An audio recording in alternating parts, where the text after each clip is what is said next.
Los modos de hablar de cada grupo social. Mae. Como cuando uno le sale algo mal, puta, ¿verdad? Y no sé, no tengo idea porque yo no hablo casi pachuco así. El vocabulario de un grupo de personas. ¿Qué palabra utilizo yo? Enjacharme. La greña.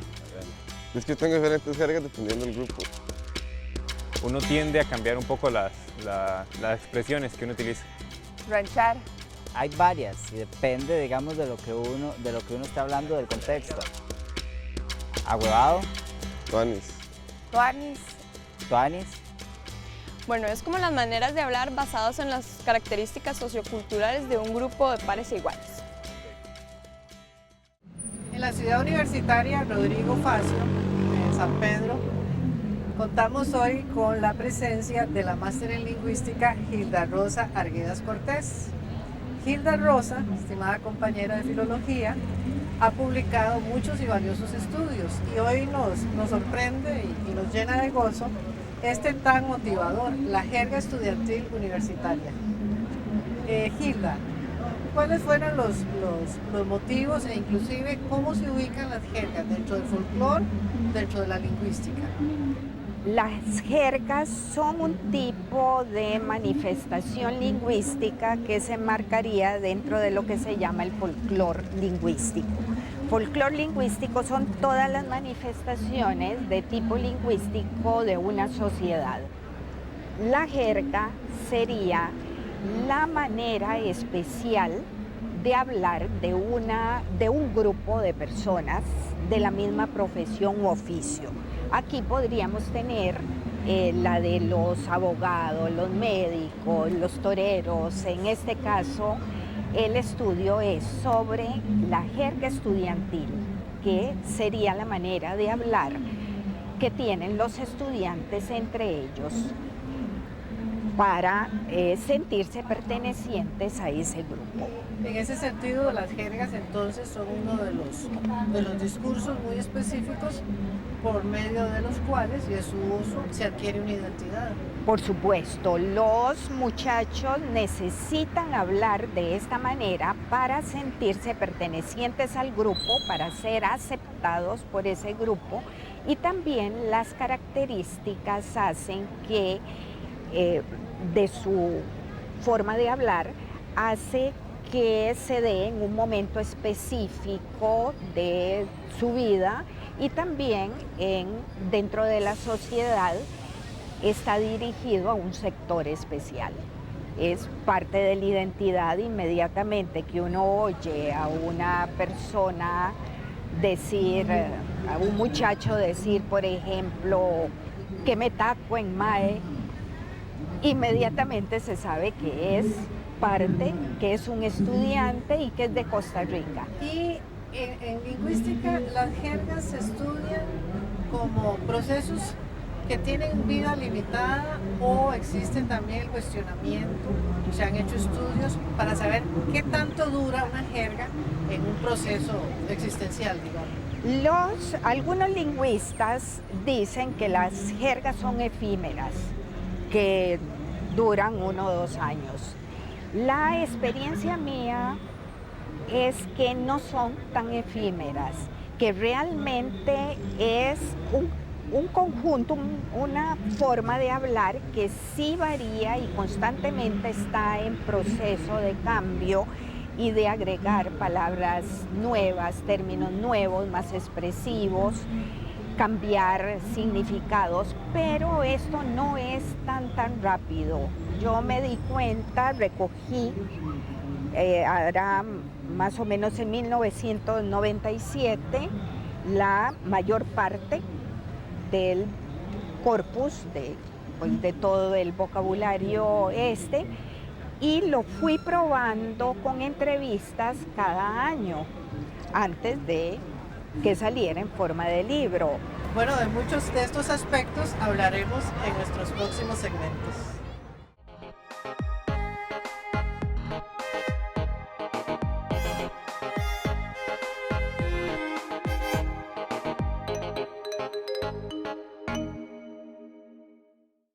Comentábamos acerca de las jergas con la máster Hilda Rosa Arguedas nos explicaba ella cómo también las jergas pertenecientes al folclore lingüístico son discursos que dan identidad. Pero me pregunto yo también, Hilda Rosa, si en esas identidades habrá choque, digamos, un grupo que considera que el estudiante universitario debe manejar la norma de prestigio y el estudiante universitario que defendería su jerga identitaria. Sí, por supuesto. Los profesores, los padres, ya la gente mayor, cuando oye hablar a los muchachos dicen que hablan de una manera muy vulgar, muy desagradable, que parece mentira que sean estudiantes que están, digamos, gente educada. Existe por la norma de prestigio que por un lado están los puristas, que son las personas que piensan que hay que hablar de una manera muy educada, fina, usando los términos aceptados por la academia. Pero realmente a los muchachos esto no les interesa. Ellos lo que quieren es expresarse, sentirse partícipes de una forma especial de hablar, de un grupo, y no les importa lo que piensen los mayores, les importa más lo que piensen las personas de su grupo, ser aceptados dentro del grupo. Para ellos no es un lenguaje... sí saben que puede ser vulgar o inadecuado usarlo en determinados contextos o con determinadas personas, por supuesto, pero no, cuando dicen una mala palabra no lo hacen con el sentido de insultar o de molestar, sino más bien para divertirse y para sentir que hablan de una manera secreta o diferente a las personas mayores, a lo que indican las figuras de autoridad. Y estas figuras de autoridad, si pretendiéramos aprender la jerga de los estudiantes, seríamos bienvenidos al círculo. No, yo hice esa pregunta que qué les parecían los profesores o personas mayores que hablaban de esta manera para sentirse más cerca de ellos, como más en confianza. Y la respuesta fue que a ellos les parecía ridículo, más bien le pierden respeto a la persona porque para hablar en jerga ya tienen a sus amigos. ¿Por qué las personas mayores van a tener que hablarles de esa manera? No les, en general, no les agrada. A nivel de lexicografía y de estudios, digamos como de diccionarios, ¿se han hecho diccionarios de jergas? Ah, sí, por supuesto en otras partes del mundo, porque la jerga es algo que se ha estado estudiando. Eso sí, no desde hace muchísimo tiempo, porque los estudios lingüísticos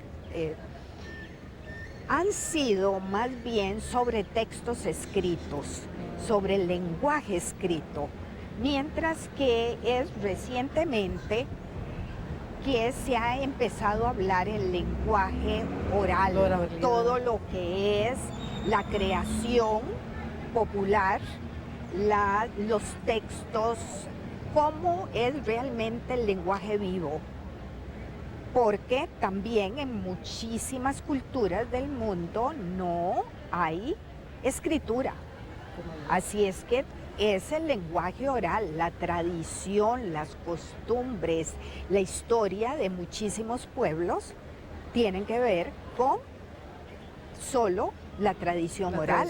Entonces, no hay nada. Si deducimos que en algún momento estuvo lo oral excluido, podríamos pensar que también en algún momento estuvo lo femenino excluido. Ah, por supuesto. ¿Y qué sucede ahora con las jergas estudiantiles? Eso es muy interesante porque cuando yo estudiaba, cuando estaba en mis años de colegio y aún más recientemente, las mujeres conocíamos, entendíamos la jerga, pero solo los muchachos hablaban de esa manera porque era muy mal visto, se pensaba que uno era mal hablada o pachuca o vulgar, sí utilizaba el mismo vocabulario que los hombres.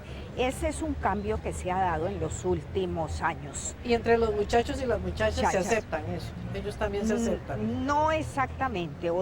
Hay una parte que es que las mujeres actualmente hablan en jerga y sobre todo entre ellas. En grupos de mujeres usan a veces un vocabulario más fuerte que el de los mismos hombres, pero cuando se acerca un muchacho cambian la forma de hablar porque les parece como inadecuado, que tal vez ellos no van a estar de acuerdo, van a pensar que son mal habladas. En algo este así. sentido, entonces, en los bloques que siguen vamos a seguir desarrollándolo, pero ya viendo las características y los campos semánticos que estudiaste en este nuevo ensayo. Exacto.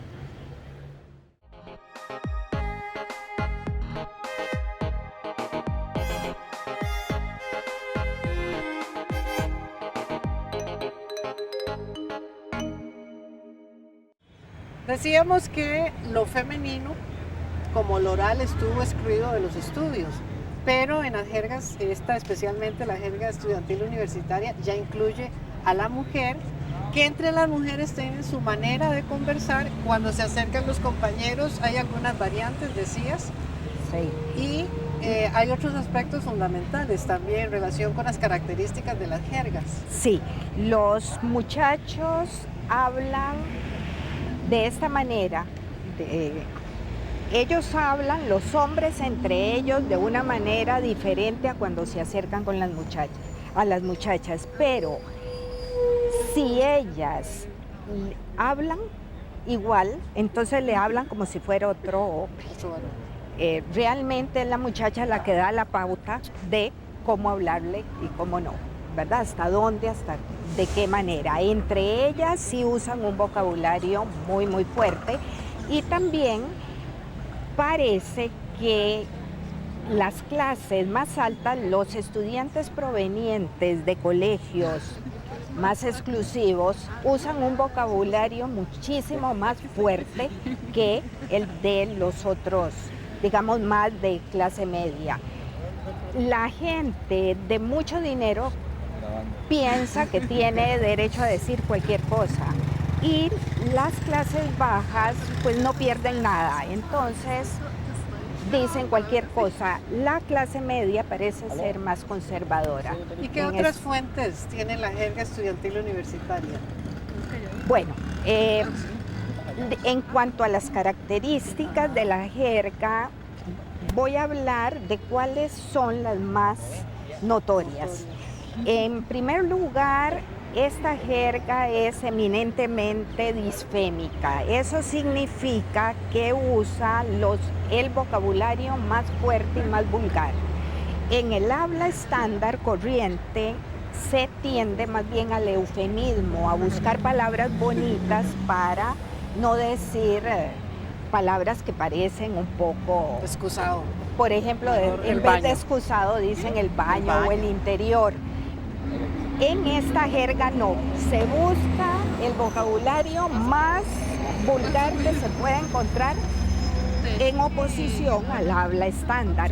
Y cuando usan palabras que son bonitas, más bien es con sentido irónico. Por ejemplo, para el excusado decir el trono, o decirle a la casa el penthouse, o para el barrio Hollywood o la capital del mundo, cuando normalmente lo que dicen para el barrio es el caquero, o a las muchachas, a una mujer le dicen un culo, o le dicen los términos que se buscan son los más vulgares. En este sentido, entonces, es una de las características principales. Por otro lado, muy notorio es acortar las palabras, no decir la palabra completa. La pérdida de sonidos puede ser al final, puede ser en el medio, puede ser al principio. Por ejemplo, decirle en los hipocorísticos que habíamos dicho que eran las palabras cariñosas en vez de los nombres propios, se acorta y en Manuel le dicen Manu, Adriana, Adri. Para la pantaloneta, la panta, la compu, la misma universidad, la U. Los profesores somos el prof. Ya no somos los rocos. También, por supuesto. En general, es el roco de mate, por ejemplo, ahí está. el profesor de matemáticas. Así es que sí, esa es una característica. Otra característica es hablar al revés, con metátesis, cambios de palabras. A ese tipo de habla se le dice hablar alberres o habla balocha. Entonces, por ejemplo, para decir primo dicen mopri, para cañas, el dinero, ñaca, para decir tía, ati, o ir al puerto, ir al topper. Bueno, Así en es nuestro que- próximo segmento vamos a hablar no al revés, porque si no, no nos vamos a entender. Pero muchísimas gracias. De una vez aprovecho a estos bellísimos ejemplares de la jerga estudiantil universitaria. Luego lo veremos.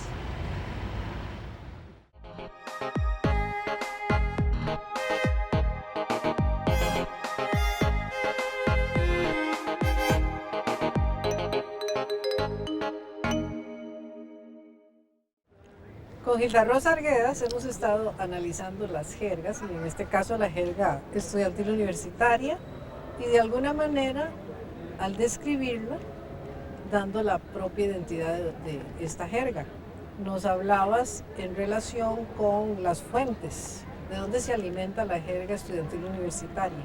Sí, habíamos dado 3 ejemplos que eran los más importantes en cuanto a características. La otra característica, que es bastante reciente porque no se daba en las de hace 20, 30, 40 años, es la influencia del inglés que se nota actualmente.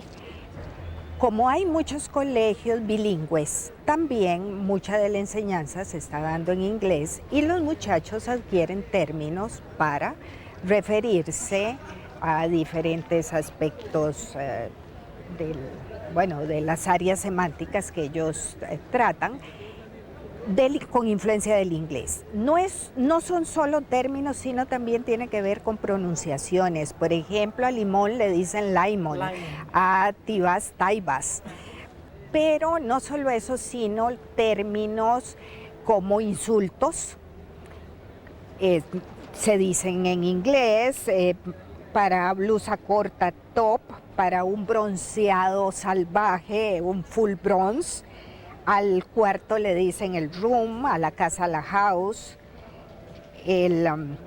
Los profesores son teacher. Big joy es cuando están drogados. También se crean palabras nuevas con raíces del inglés. Por ejemplo, para mall, ir al mall dicen molear. Para bañarse de water, guatearse. De to watch, ver, guachar. De ahí viene el término guachimán, el hombre que ve.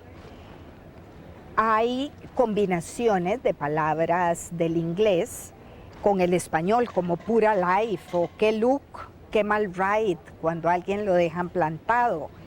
Otra característica importante son los juegos de palabras que rimen, en donde se ve una gran creatividad. Por ejemplo, obvio, microbio, cuando se dice algo lógico, o me extraña araña, cuando alguien duda de lo que se ha dicho.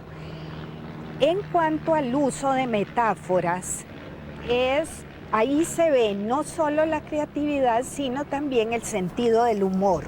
Porque, por ejemplo, a una persona que hace cosas inadecuadas le dicen carne molida.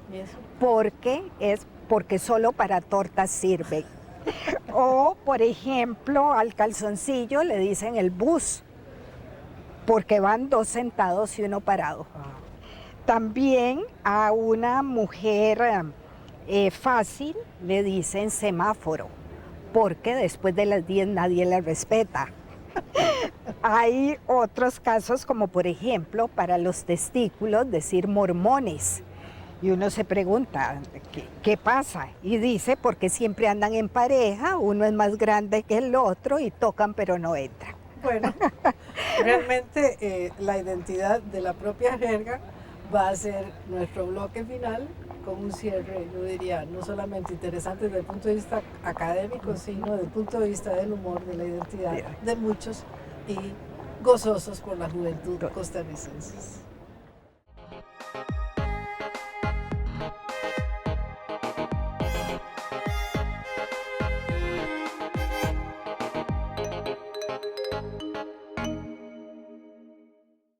¿Qué otras características podríamos o nos podrías explicar en relación con la propia identidad de la jerga estudiantil universitaria?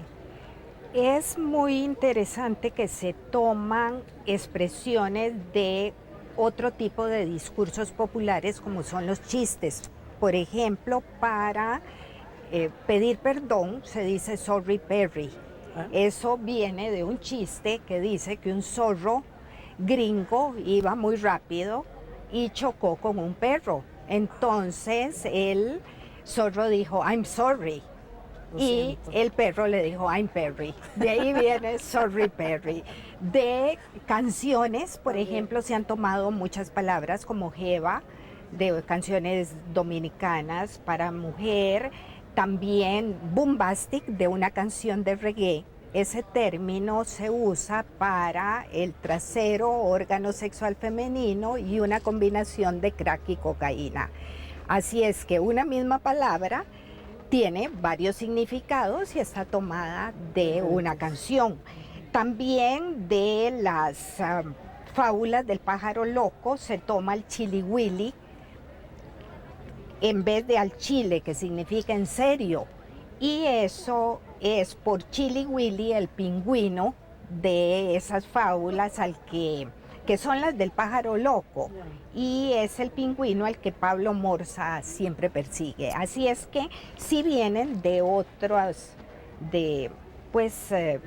tiene otros orígenes. Uno interesante, muchas palabras vienen del lenguaje del Lampa, como por ejemplo cabra para mujer, o tabo para cárcel, o brete para trabajo, y aún del malespín, que era una jerga secreta que se usaba militar, entre militares, y de ahí, por ejemplo, viene tuanis, que es bien, cambiando ciertos sonidos por otros y conservando. El malespín se usó hace mucho tiempo y todavía ha quedado en palabras como esa y como en pelis, y cuando se dice toa, por ejemplo, que es bien. Así es que sí hay diferentes fuentes, diferentes orígenes, pero también lo que se ve es una gran creatividad. Constantemente se están creando palabras o se están más bien cambiando significados, agregando significados a las palabras que ya existen para que tengan mayor expresividad. Los jóvenes sienten que los términos a veces van, por el uso, van perdiendo como sentido, y entonces prefieren darles otros sentidos o crear. Así es que se dice que en el lenguaje corriente los muchachos tienen poco vocabulario porque leen poco. Es algo pues que se dice normalmente, pero en cuanto a su jerga son totalmente creativos y constantemente hay ¿verdad? Aumento, y para ellos, como es una manera de expresarse, de sentirse parte del grupo, es algo que le da identidad no solo al grupo, sino los coloca dentro de la sociedad entre los estudiantes. Aquí yo hice mi estudio con los estudiantes universitarios, pero también los del colegio, y aún los de la escuela, los más pequeños, empiezan a usar la jerga por oírsela a sus hermanos mayores. De hecho. Así es que, pues sí, es un tema muy interesante porque es algo que está en la vida todos los que somos profesores, pero también los padres de familia que oímos a nuestros hijos pues hablar así, al menos para poder entender lo que dicen. Bueno, como decíamos al inicio y nos decía la máster en lingüística Hilda Rosa Arguedas, algunos lingüistas piensan que las jergas son pasajeras, son efímeras, pero trabajos de la calidad de Hilda Rosa Arguedas, la jerga estudiantil universitaria, permanecerán en nuestros centros de estudio, en nuestras bibliotecas, como una muestra más de lo que es este proceso de identidad, de lo complejo que es, pero que, de hecho, efímera o no, la escritura la fija y hace que más adelante cualquiera que quiera saber cómo hablaban nuestros estudiantes a finales del siglo XX, aquí ya hay un texto. Muchísimas gracias, no solamente a la máster Hilda Rosa Arguedas, sino a todos y todas ustedes por habernos prestado su atención. Gracias.